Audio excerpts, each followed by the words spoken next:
He's 75 years old, and like anyone receiving a diagnosis of cancer, irrespective of their position, he's having to deal with a sharp reminder of his own mortality.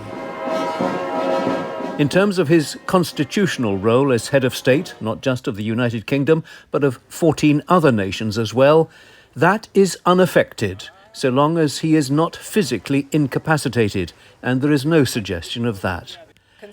Though it appears he will disappear from public view, he will continue to deal with the red boxes, the state papers which come to him every day.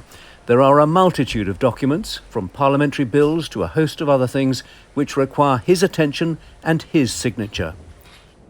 If he were to become incapacitated, then other members of the royal family would step forward as councillors of state.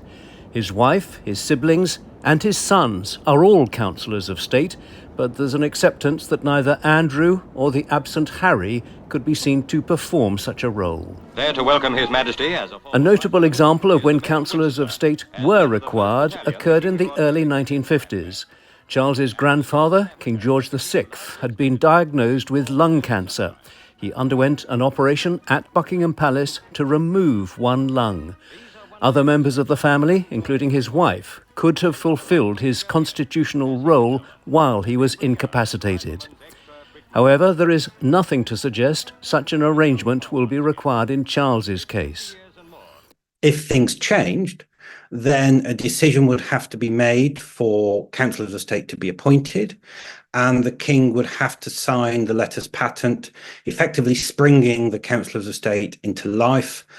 And two of the councillors of state would need to act, effectively deputising for the king.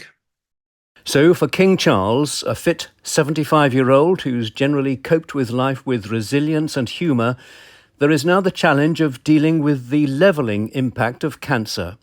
Though the prognosis appears to be good, it will be a considerable and often solitary test. Nicholas Witchell, BBC News.